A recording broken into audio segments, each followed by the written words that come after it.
Vamos hoje começar um tema novo, que na verdade, Mina Shamayim, a gente acabou de passar pelo Rosh Chodesh, a gente está começando um novo mês, o mês de TV agora, e também estamos no último dia, o dia de maior santidade, Zot Hanukkah, o oitavo dia de Hanukkah, a oitava vela de Hanukkah foi ontem à noite.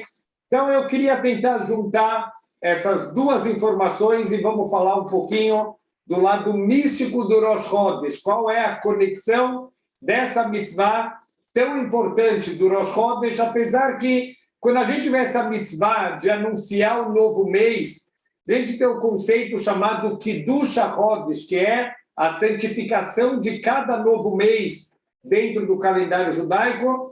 A gente não daria muita atenção. A verdade é que não parece assim aquelas mitzvot que, se fosse para fazer uma lista de quais são as 5 mitzvot mais importantes, talvez a gente colocaria Shabbat, talvez colocaria mitzvah de Emuná, mas mitzvah de Kiddush HaChodesh, de santificar o novo mês, de anunciar o Rosh Chodesh, não parece assim uma mitzvah tão especial, mas a gente vai ver hoje que o calendário judaico, baseado justamente no calendário lunar, ele tem aqui uma mensagem mística, uma mensagem cósmica e impressionante. E Baruch Hashem, vamos tentar trazer de novo, não adianta ficar a gente jogando muito misticismo e a gente não trazer alguma coisa na prática para a nossa vida.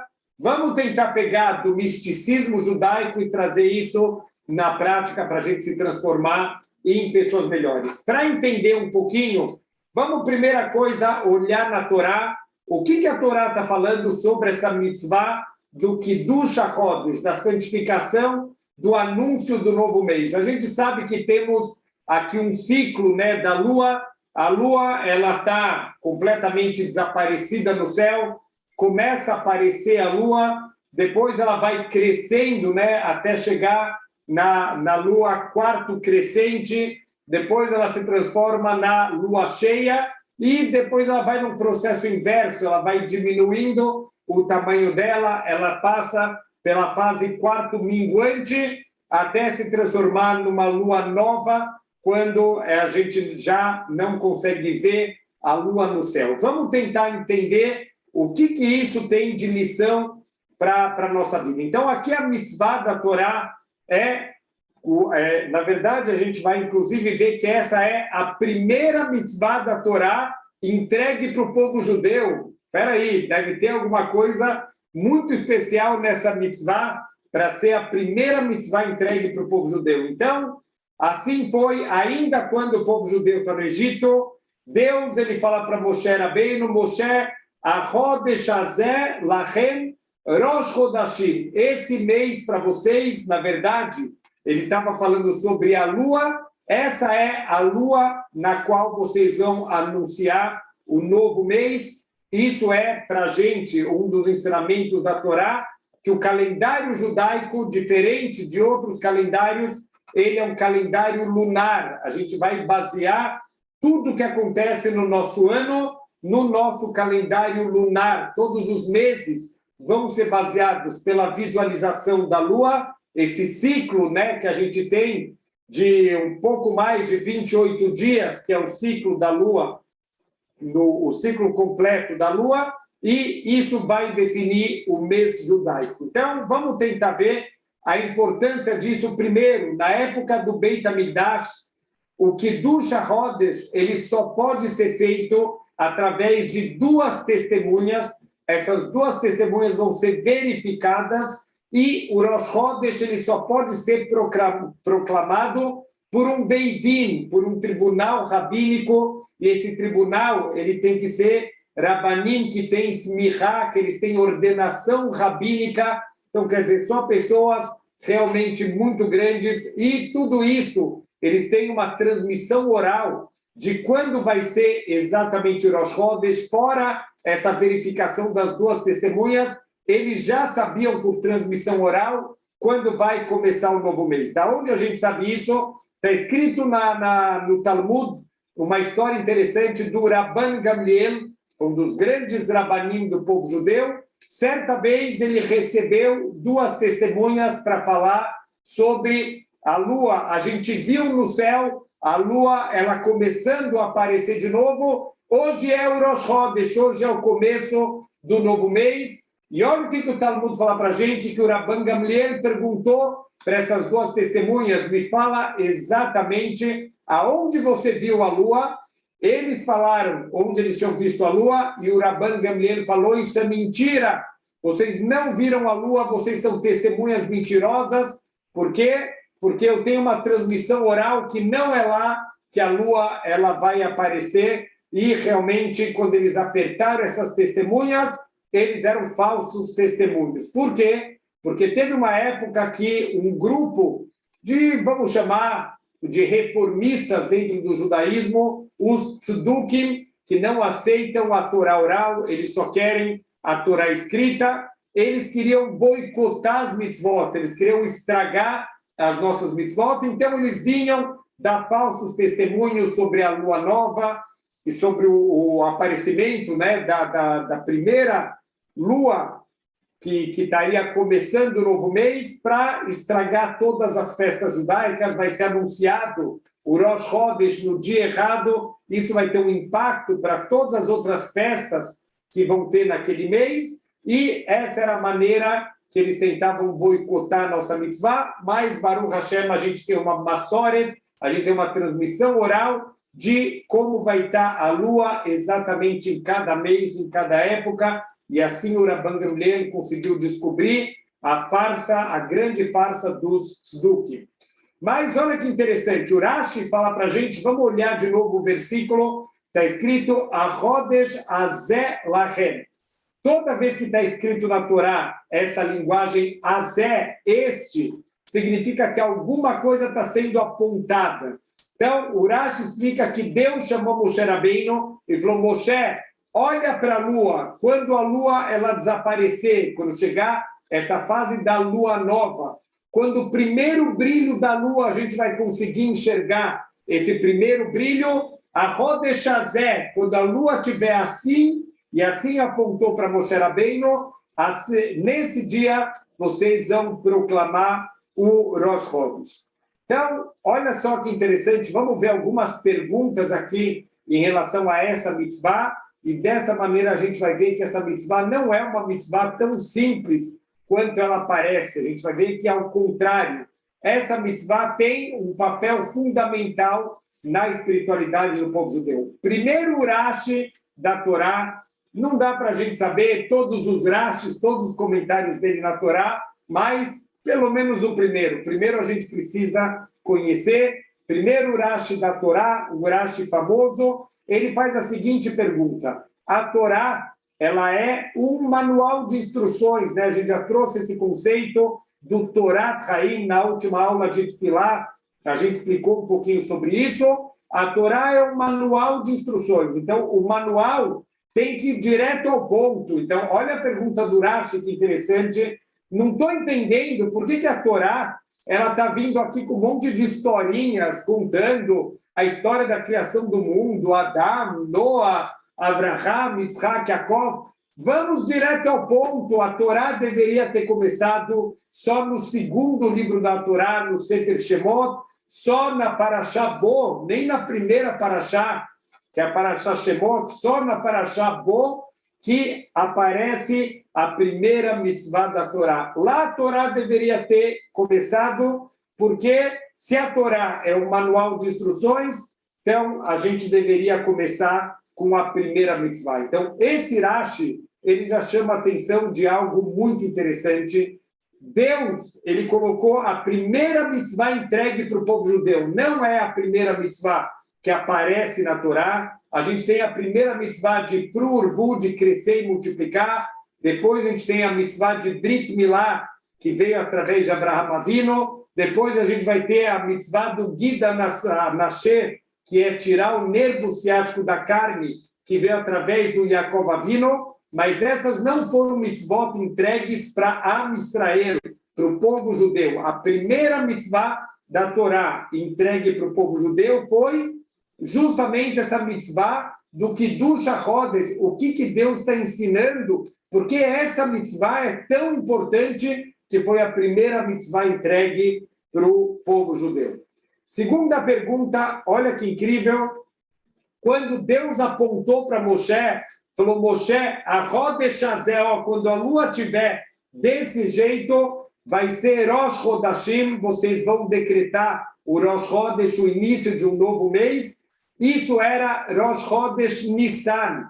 O mês de Nissan, Moshe já recebeu essa primeira mitzvah. Mas a gente sabe que a saída do Egito foi só no dia 15 de Nissan e a entrega da Torá foi no dia 6 de Sivan, foi ainda 50 dias depois. Então, peraí, eu não estou entendendo por que Deus ele teve que antecipar antes do Matan Torá, antes da entrega da Torá no Har Sinai, antes mesmo até da saída do Egito, Deus já entregou para Moshe essa mitzvah do Kiddush HaChodesh. Tem mitzvot que Deus entregou antes do Matan Torá, antes da entrega da Torá. Por exemplo, a mitzvah do Korban Pesach, o sacrifício de Pesach, foi entregue antes. Por quê? Porque precisava.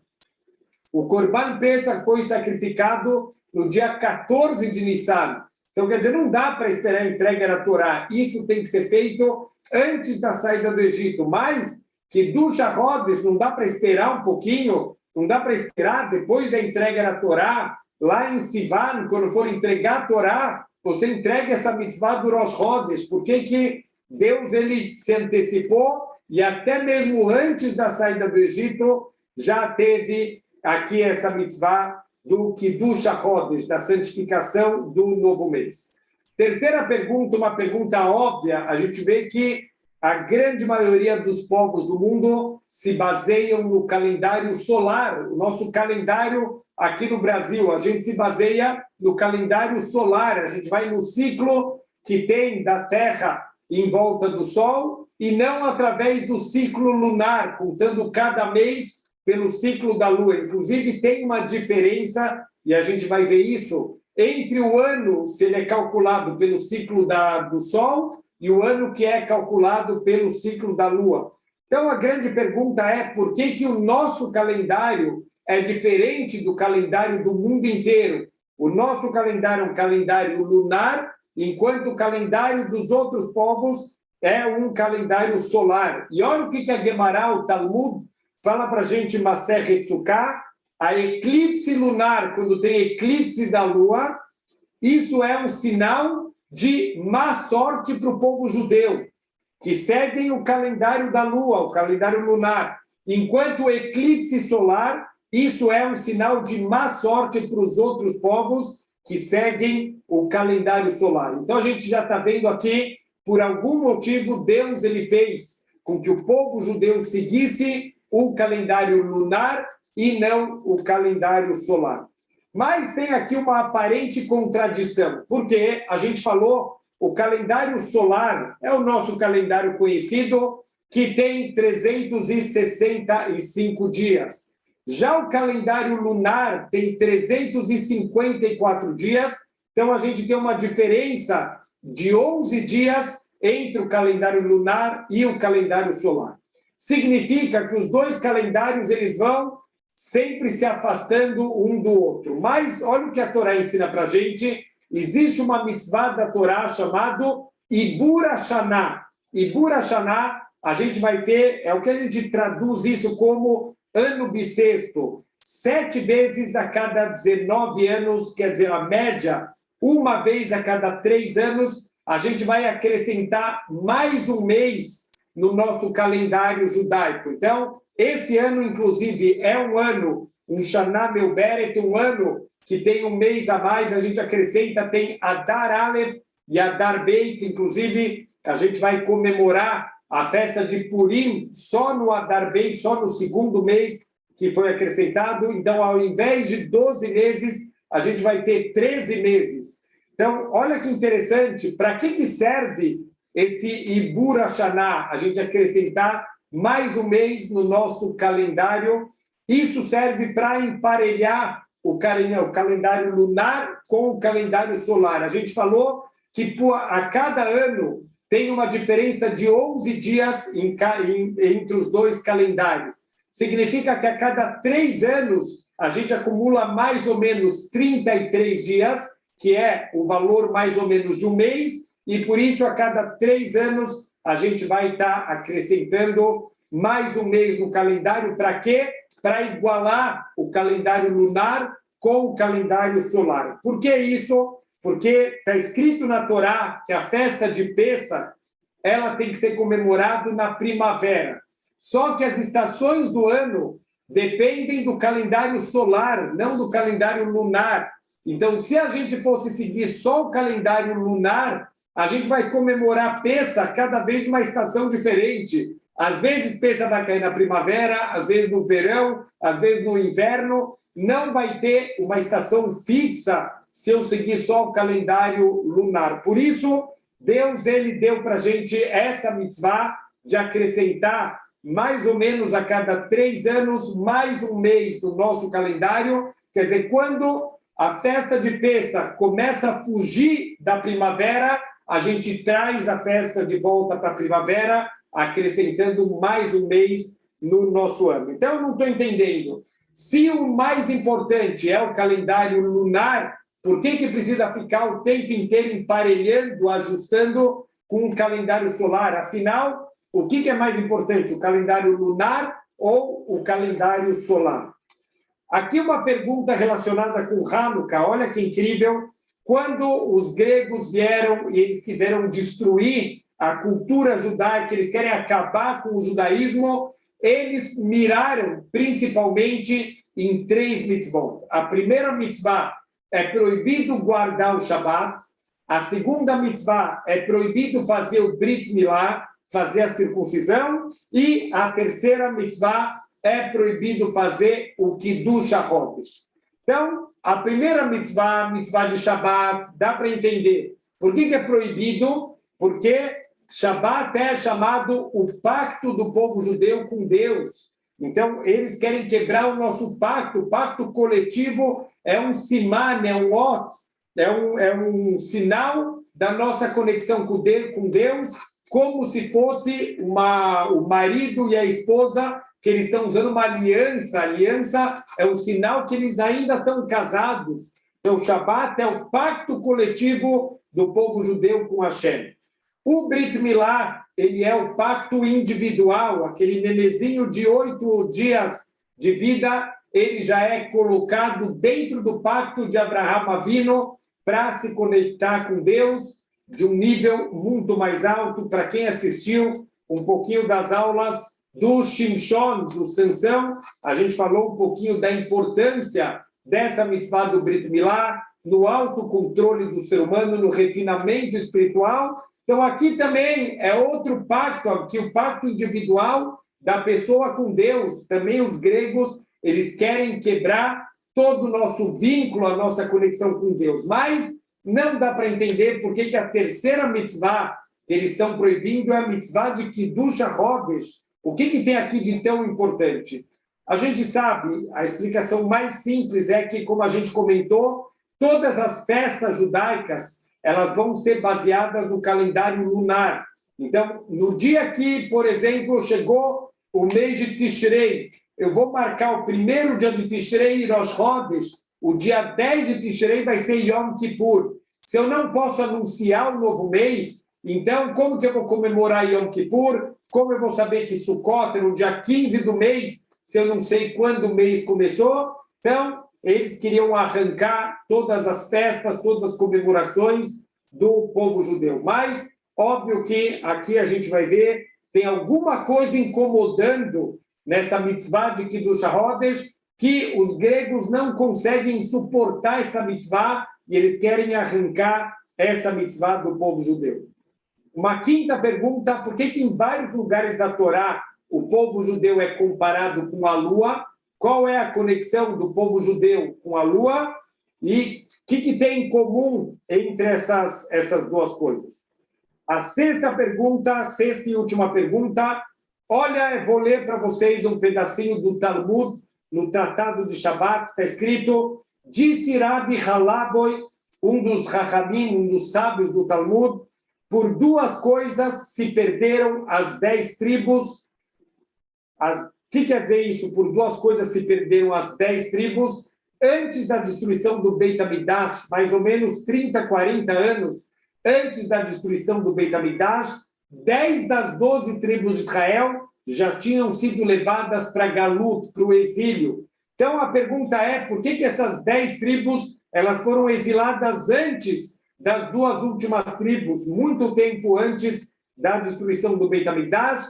Responde o Talmud, o próprio Rabbi Halaboy, por causa de um bom vinho e das águas termais. Então, na região do norte de Israel, na região de Tvéria, é muito conhecido lá, uma região de águas termais, tem muitas piscinas, tem muitos centros, falam que é um lugar que tem águas que fazem muito bem para a saúde. Inclusive, no Talmud, fala sobre as águas de Tvéria, que as pessoas elas faziam tubulações passando por dentro das águas termais para poder ter água quente no Shabat, mas os sábios proibiram fazer esse tipo de coisa. Mas olha que interessante, o Rabbi Elazar ben Arach, ele explica aqui que quem é o Rabbi Elazar ben Arach? É o Rav que o Rabbi Yochanan ben Zakkai, ele falava que ele equivalia a todos os outros rabanim juntos, e colocassem todos os rabinos em um lado da balança, o Rabbi Elazar ben Arach, do outro lado da balança, a balança ainda pendia para o lado do Rabbi Elazar ben Arach. Olha o que está escrito, ele foi passar férias nesse lugar, lá no norte de Israel, onde tem o bom vinho, onde tem as águas termais, e ele gostou tanto que ele foi esquecendo o seu estudo de Torá. Quando ele voltou, era justamente a Parashá Bo, e ele recebeu uma liá na Torá, ele foi chamado para ler a Torá. Hoje em dia tem uma pessoa, o Bal Koré, que ele lê, ele tira a pessoa da obrigação, ele que faz a leitura, mas naquela época todo mundo sabia ler a Torá, então cada um que era chamado para ler a Torá, ele mesmo lia a Torá. Ele foi chamado na quarta liá, a quarta pessoa no Shabat a ser chamado para ler, e quando ele chegou naquele passuco, olha só, não é coincidência, mas vamos entender o que a Torá está ensinando. Quando ele chegou no passuco, a Rodesh Hazel Lachem, esse Rodesh vai ser para vocês, o Rosh Rodesh, ele se enganou na leitura, ele errou a leitura dele, e da boca dele saíram as seguintes palavras, em vez de a Rodesh Hazel Lachem, saiu a Heresh Haya Libam, o seu coração ficou surdo, o seu coração ficou tapado e não consegue mais absorver as sabedorias da Torá. Olha que incrível, pergunta o Talmud, por que ele errou? Por causa das férias que ele teve lá em Tvérias. Os Rahamim, os sábios daquela geração, fizeram muitos jejuns para ele recuperar a Torá dele, e Baruch Hashem, depois de um tempo, ele conseguiu recuperar toda a Torá. Por isso está escrito, Rabbi Meorá ensina, se exile em um lugar de Torá. Você deve ir para o exílio, para um lugar de Torá. Isso é uma Mishnah que a gente aprende no Pirkei Avot. Então, essa Mishnah do Pirkei Avot, quem é o Rabbi Meorai, que fez esse ensinamento, se exile num lugar de Torá, é o Rabbi Elazar ben Arach. E essa Mishnah que ele escreveu no Pirkei Avot, se exile em um lugar de Torá, vai para Galut, vai para o exílio num lugar de Torá. Isso foi o aprendizado que ele trouxe dessas férias lá em Tvérias. Quer dizer, a gente vê daqui que as férias, os prazeres mundanos, eles vão tampando a mente da pessoa, o coração da pessoa, e normalmente, quando a pessoa está lendo o Sefer Torá no Shabat, pode acontecer alguns erros, mas quanto mais a pessoa está desconectada com a espiritualidade, os erros eles acabam sendo mais frequentes. E a grande pergunta, por que justamente nessas três palavras, a Rodesh Hazel Lachem, ele leu a Heresh Haya Libam, o seu coração ficou surdo, o seu coração não escuta mais as sabedorias da Torá. Então aqui com essas 6 perguntas a gente já percebeu que essa mitzvah do Kiddush HaChodesh não é uma mitzvah muito simples, aqui tem alguma coisa mística escondida e tem uma grande lição, uma grande mensagem para a gente usar para a nossa vida. Então, vamos entender aqui um pouquinho. A gente começou a aula falando aqui do ciclo da Lua. Então, a gente vê que a Lua ela passa por um ciclo de nascimento da Lua. A Lua ela vai nascendo até a sua fase crescente e depois ela vai, entre aspas, morrendo até que ela desaparece. Então, inclusive, olha que interessante, os nossos sábios falam, não é alahá, não é lei, mas, se for possível, é melhor casar nos primeiros 15 dias do mês que a Lua está crescente do que nos últimos dias do mês que a Lua está minguante, a Lua está diminuindo. Mas a gente sabe que, na prática, talvez, antigamente, as pessoas acreditavam que realmente a Lua desaparecia, um pedaço da Lua sumia, mas hoje a gente sabe que a Lua continua exatamente igual. Então, por que a gente vê a Lua diferente de acordo com cada época do mês? Fala o Ibn Ezra, que tem, obviamente, uma explicação astronômica para isso, mas a gente vai ver uma explicação espiritual que está por trás disso. Qual é o conceito astronômico? Fala o Ibn Ezra que a Lua ela não tem luz própria, ela reflete a luz do Sol. Então, do que depende se vai ter mais luz ou menos luz? Depende da interferência que a Terra tem entre essa luz do Sol chegando na Lua. Então, a gente vai vendo a Lua de acordo com a posição relativa do Sol e da Lua em relação à Terra, a gente vai vendo o nascimento e a morte da Lua. Então, tudo isso depende do referencial na Terra, se a Lua ela tem mais luz ou menos luz. O conceito ainda mais profundo que a gente falou, o que é um sinal de má sorte para o povo judeu? Quando tem uma eclipse lunar. O que seria a eclipse lunar? Quando a Terra ela entra no eixo entre o Sol e a Lua, a Terra fica bem no meio e ela não permite que a Lua que está saindo do Sol, ela atinja a Lua. Por isso, a Terra ela está bloqueando essa luz e ela não permite que a luz do Sol atinja a Lua. Por isso que, entre aspas, a gente vê no meio da noite, numa eclipse lunar, a gente vê a Lua desaparecendo do céu e depois essa Lua vai reaparecer. Então, fala o Ibn Ezra, qual é o conceito espiritual que está por trás disso? A alma da pessoa, a nossa Neshama, ela se assemelha à Lua. A Neshama, ela não tem luz própria, a Neshama não tem energia própria, ela reflete a luz que é emanada do Sol. O que é o Sol? Hashem, o nosso Criador. Quando a gente permite que a luz de Hashem ela chegue de maneira completa na nossa alma, essa alma vai ter o seu brilho total. Quanto mais a gente vai atrapalhando, então essa luz de Deus começa a não chegar na nossa alma. O que vai interferir? O que causa essa interferência? A Terra. O que seria a Terra? O nosso corpo material. Quanto mais a gente causa interferências da luz de Deus chegar na nossa alma através do nosso corpo material, mais a gente vai começar a ter problemas. Por quê? Quanto mais luz chega na nossa alma, a gente tem mais prosperidade, a gente tem mais tranquilidade, a gente tem paz, a gente tem amor. Mas, ao contrário, quando começam a acontecer eclipses lunares, quando o corpo não permite que a luz de Deus chegue na nossa alma, então começa a faltar luz, começa a faltar saúde, começa a faltar paz, começa a faltar prosperidade. Então, por exemplo, se alguma parte do corpo está doendo, significa que aquela parte da alma não está recebendo luz de Hashem.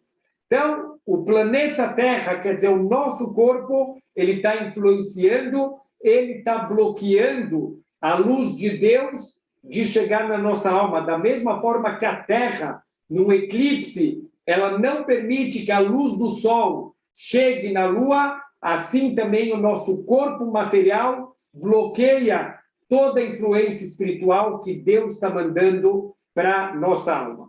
O objetivo de cada Yehudi aqui no mundo é a gente iluminar nossa alma. Como que a gente faz isso?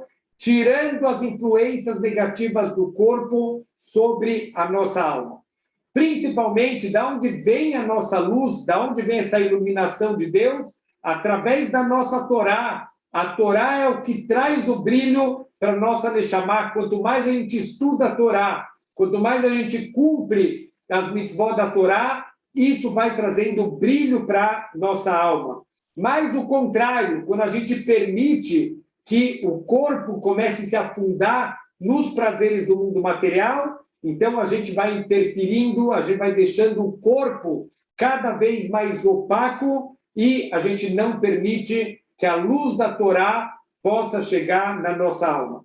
Quando o Rabi Elazar ele foi passar suas férias em Tvérias, o que aconteceu? Ele se afundou tanto, de novo, estamos falando de um dos maiores sábios da época da Guemará, no nível dele foi considerado que ele se afundou no materialismo até que ele começou a bloquear toda a sabedoria de Torá que ele teve, precisou de muitas rezas para ele poder recuperar a Torá que ele tinha antes dessas férias, lá com as águas termais, com os bons vinhos que tem em Tvérias. Por que ele leu justamente errado essas palavras, Achodesh Azelachem? Porque é justamente o Passuk que ensina para a gente a influência do mundo material sobre o mundo espiritual. Quanto mais o mundo espiritual ele vai atuando, menos sabedoria de Deus vai chegando na nossa alma, menos luz,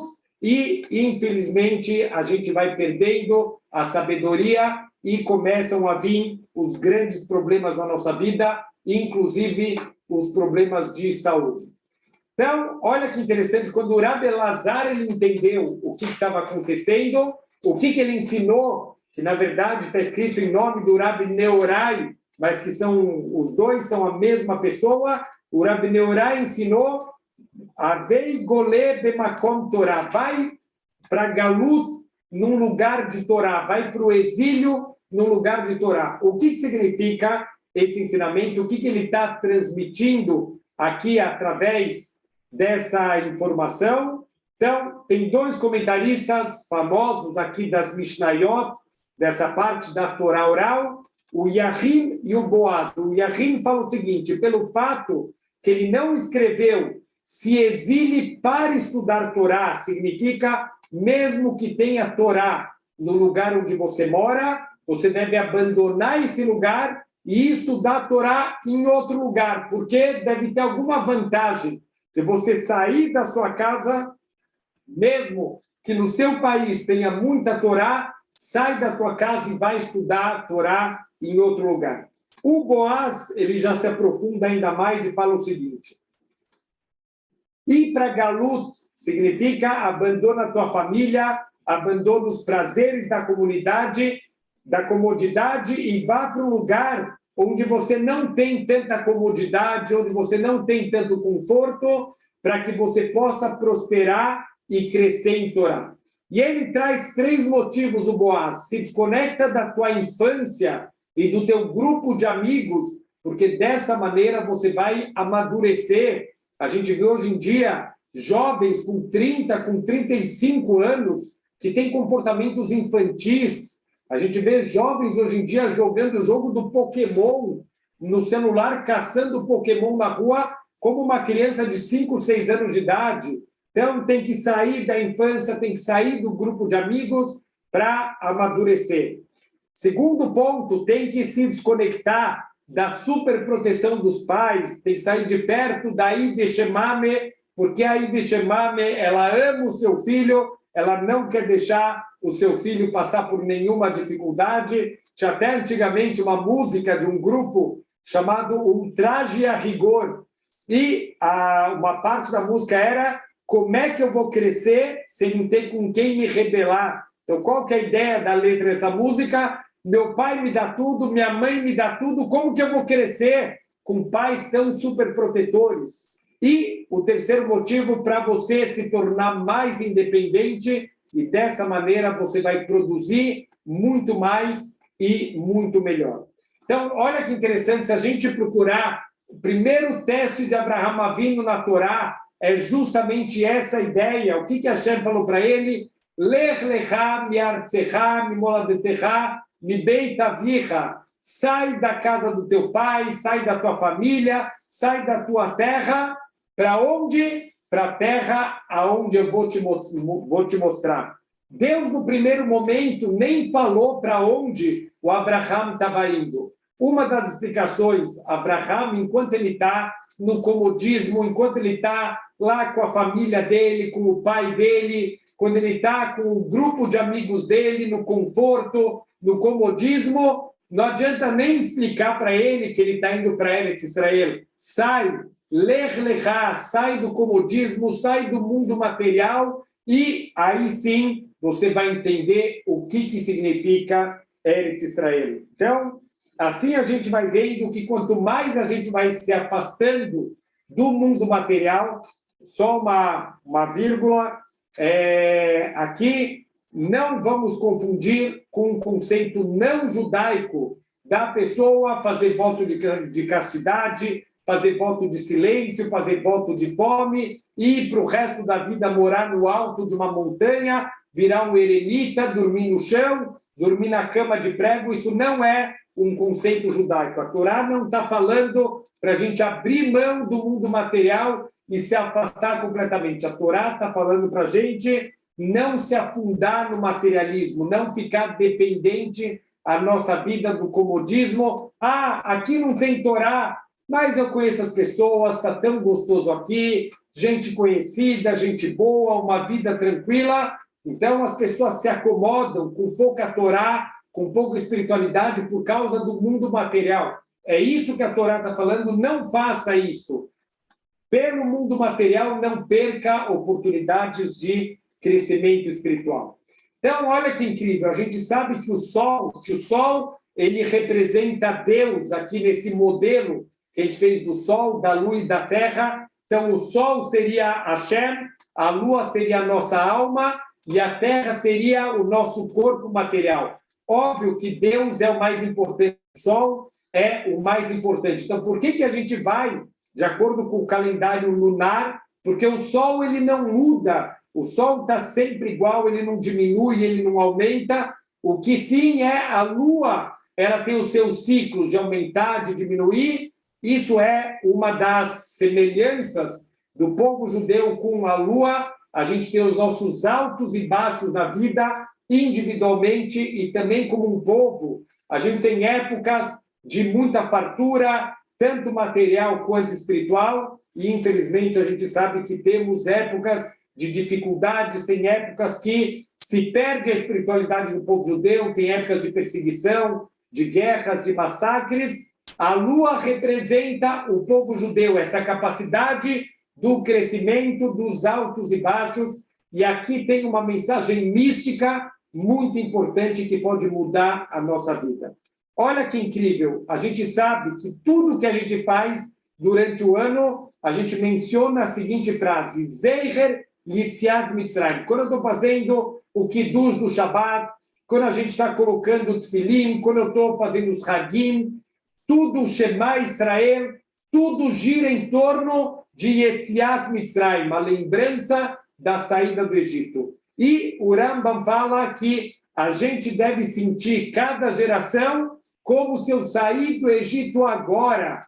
Qual é a necessidade de sentir? A gente saiu do Egito 3.300 anos atrás, tá bom, em Pessah, se sentir como se a gente saiu do Egito? Não, não. Em todo momento, todas as gerações, a gente tem que sentir como se a gente saiu do Egito. Por que tanta ênfase a Torá dá para Yetziat Mitzrayim? A saída do Egito, ela representa a nossa liberdade espiritual.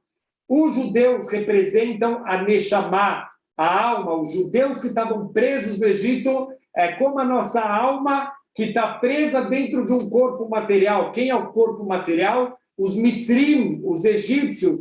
A palavra Mitzrayim é a mesma raiz da palavra Meitzarim. Meitzarim são limites, são bloqueios. O corpo material ele bloqueia, ele limita a alma. A alma, ela poderia voar, a alma poderia ver tudo, a alma seria ilimitada, mas o corpo aprisiona a nossa alma, ele prende a nossa alma. Então, qual é o nosso papel? Tentar diminuir a interferência que o corpo material ele tem sobre a alma. Olha o exemplo que a Torá ela traz para a gente, até onde pode chegar essa interferência mínima que o corpo vai ter sobre a alma. Isso foi visto fisicamente em Moshe Rabbeinu. Está escrito que Moshe, quando ele desceu do Har Sinai, ele subiu no Har Sinai para receber a Torá, quando ele desceu do Har Sinai, está escrito que tinha um brilho no rosto dele, que ele assustava as pessoas fugiam da frente dele. Então, a partir daquele dia, toda vez que ele vai falar com as pessoas, ele tem que cobrir o rosto com uma máscara. Tamanho era o brilho do rosto de Moshe. Isso não é uma alegoria, isso era um brilho que era visto pelas pessoas, um brilho de uma luz física. Então, o que é isso? O brilho da alma de Moshe era tão forte e o corpo dele ficou quase transparente, o corpo já praticamente não tem mais interferência, ele entrou numa harmonia tão grande entre o corpo e a alma, que agora o corpo não interfere mais, é possível ver o brilho da alma de Moshe Rabbeinu através do rosto dele. Um outro grande sábio chamado Al-Shir, um grande comentarista da Torá, a gente sabe que no Shabat vem uma porção a mais da nossa Neshama, da nossa alma, uma porção a mais se conecta com o corpo, porque grande parte da nossa Neshama não está conectada no corpo, só uma pequena parte fica conectada, e no Shabat a gente recebe um pouquinho a mais dessa Neshama, isso é chamado de Neshama Yeterá, é um pouco mais, a gente sente no Shabat, que é um dia um pouco mais espiritual. O Al-Shir está escrito que ele flutuava sobre o chão 30 centímetros por causa da Neshama Yeterá. Então, o Shabat, essa Neshama mais, ele tem um corpo também que causa tão pouca interferência na sua alma, que um pouco mais de Neshama dentro do corpo dele já é suficiente para fazer o corpo dele voar. Quer dizer, a alma já consegue fazer esse corpo, que é um corpo tão fino, quase transparente, conseguia fazer ele voar. Essa é a escolha que a gente tem na nossa vida, decidir quem vai dominar, os judeus ou os egípcios, o nosso corpo ou a nossa Neshama. Então, olha que incrível, o faraó, o que o faraó representa? O Yetzer Hará. Ele não quer libertar os judeus, ele não quer libertar a alma, ele não quer que a nossa alma possa ter liberdade, então ele fala para o corpo buscar os prazeres para não deixar a alma se desenvolver. O nosso objetivo qual é? Resgatar esse prisioneiro.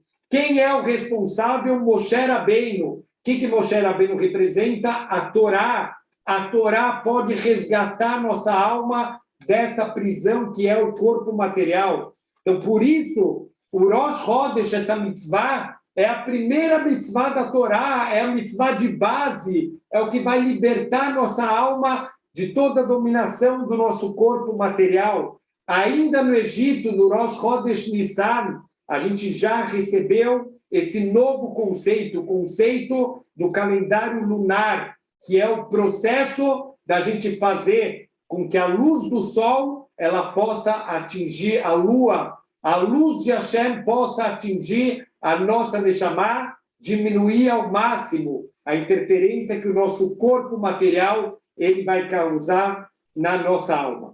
Qual é a consequência? Infelizmente, a gente vai perceber a principal consequência desse materialismo desenfreado. A gente está vivendo uma vida tão terrível, pessoas que vivem só pelo mundo material, que passam por cima dos outros, passam por cima de qualquer valor ético. Eu contei uma vez numa aula, infelizmente, um médico israelense, muito afastado de Torá e Mitzvot, uma vez, ele estava no meio de uma cirurgia e ele estava operando o coração de um paciente e toca o telefone dele, ele sai para atender ele deixa lá o médico assistente dele, o anestesista, e ele vai resolver, ele vai atender o telefonema, ele volta 5 minutos depois, ele fala, olha, infelizmente não tem mais o que fazer pelo paciente, desliga tudo e infelizmente ele morreu. E vai embora. E o assistente, o anestesista falou, que esquisito, a situação não está tão ruim assim.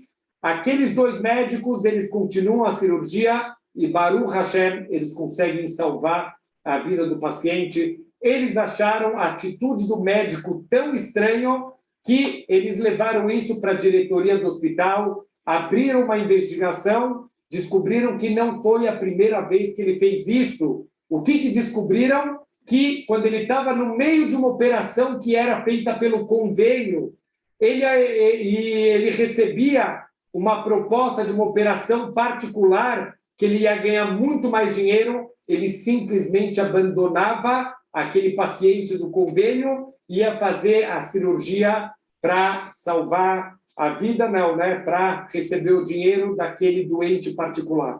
Então, ele acabou sendo julgado e ele foi condenado a mais de 10 anos de prisão, porque, de certa maneira, ele era um grande assassino, porque para ganhar um pouco mais de dinheiro. Então, não é o único. A gente acabou de ter aqui no Brasil pessoas morrendo na pandemia e a gente vai descobrindo todo o dinheiro que era para ser usado para fazer hospitais, para comprar respiradores, para salvar vidas, foram desviados. Como a pessoa consegue dormir à noite, vendo quantas pessoas morreram, 600 mil mortes, e o cara desviando dinheiro para o bolso dele, para comer no restaurante mais caro, para comprar um carro mais caro, às custas da vida de outras pessoas. Então, hoje em dia, esse materialismo desenfreado está levando as pessoas para doença chamada doença do século, que é a depressão, uma angústia existencial, que as pessoas não conseguem encontrar motivos. O que te falta na vida? A pessoa não consegue explicar o que falta e ela não consegue estar bem. Uma história real, uma pessoa com uma depressão muito profunda, certa vez eu pedi ajuda para o rabino, e o rabino começou a perguntar para ele, olha, o senhor é casado? Ele, Baruch Hashem, muito bem casado. O senhor tem filhos? Tenho filhos, tenho netos. O senhor tem casa própria? Baruch Hashem, moro num bom apartamento. O senhor tem mais coisas na vida? Tenho um bom carro, tenho uma casa de campo, tenho celular, tenho tudo. Então, o rabino perguntou, o que te falta? Ele falou, também não sei. Por isso que eu vim aqui te procurar, eu não sei o que me falta. Então, hoje em dia, o estranho é a pessoa estar feliz, o normal é a pessoa estar deprimida, a pessoa sentir que falta alguma coisa. É meio vergonhoso a pessoa estar feliz, é meio fora de moda. Hoje em dia, o que está na moda é a pessoa estar fazendo tratamentos. Hoje em dia, a pessoa fala com orgulho que ele está passando por terapias. Então, a gente vê que tem alguma coisa errada. Então, fala o Rav Chaim Vital, Zecher Tzadik Libraha, que era o maior aluno do Arizal, o grande cabalista. Ele fala que o ser humano ele é feito pelos 4 elementos, fogo, terra, água e ar.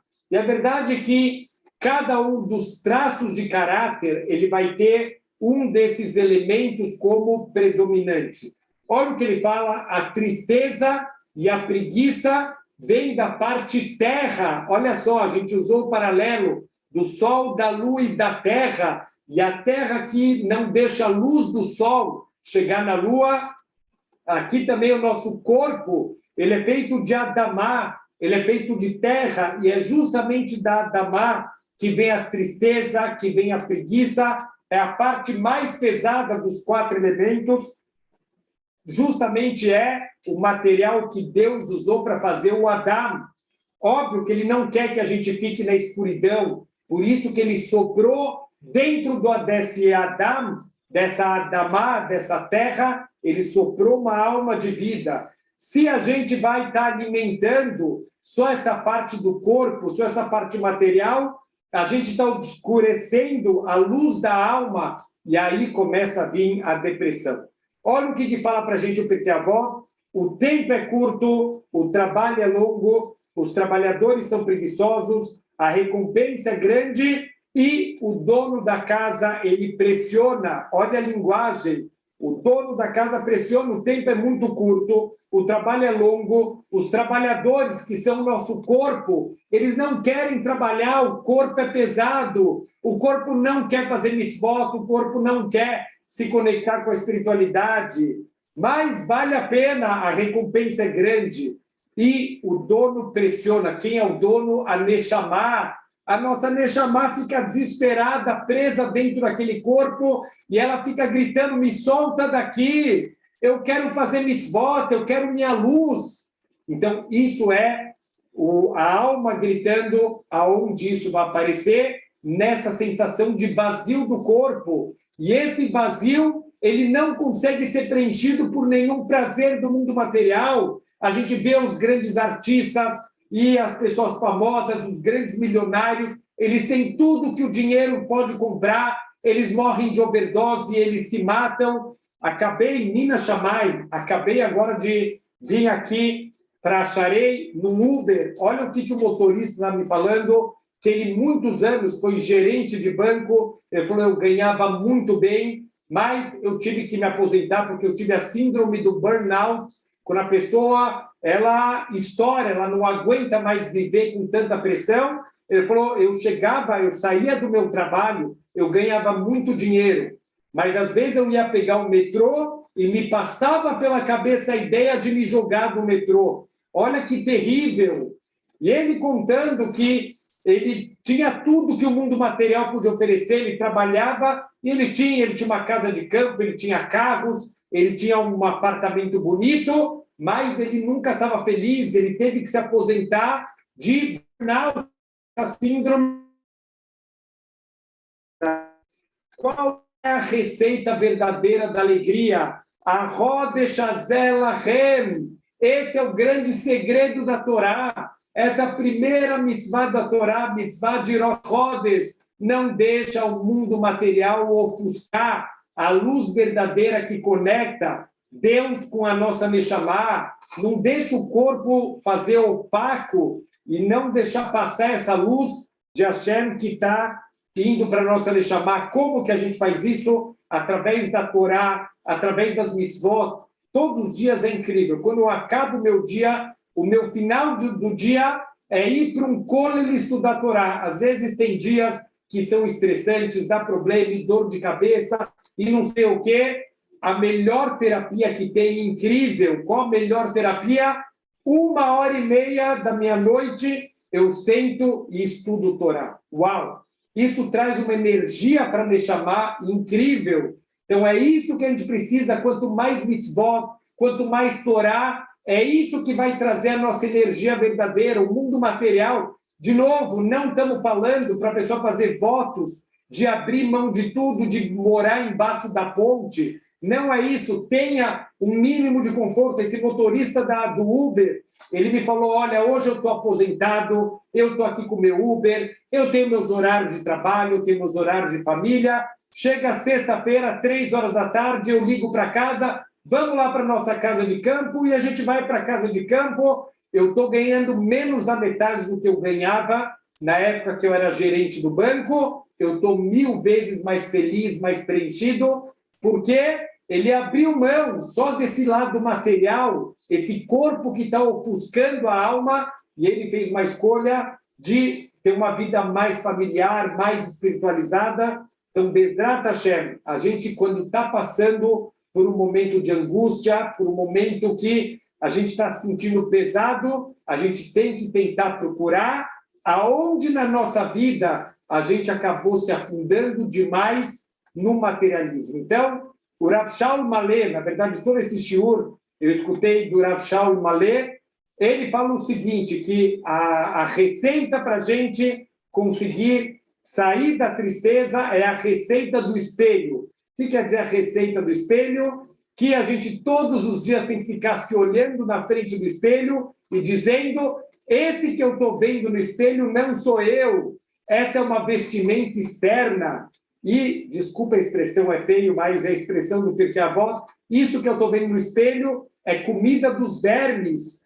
Eu não sou isso, eu sou uma alma eterna, eu sou uma alma que posso ser iluminado diretamente pela luz de Hashem. Então, a gente vai parar de viver escravos do mundo material, escravos do corpo, pessoas que passam 5 horas por dia numa academia de ginástica, que é uma pessoa que virou escravo do corpo dela, e esse corpo que um dia vai ser enterrado e vai virar comida dos vermes. Então, é nisso que a gente vai dedicar a nossa vida. Certeza que não é isso que traz preenchimento, não é isso que traz alegria.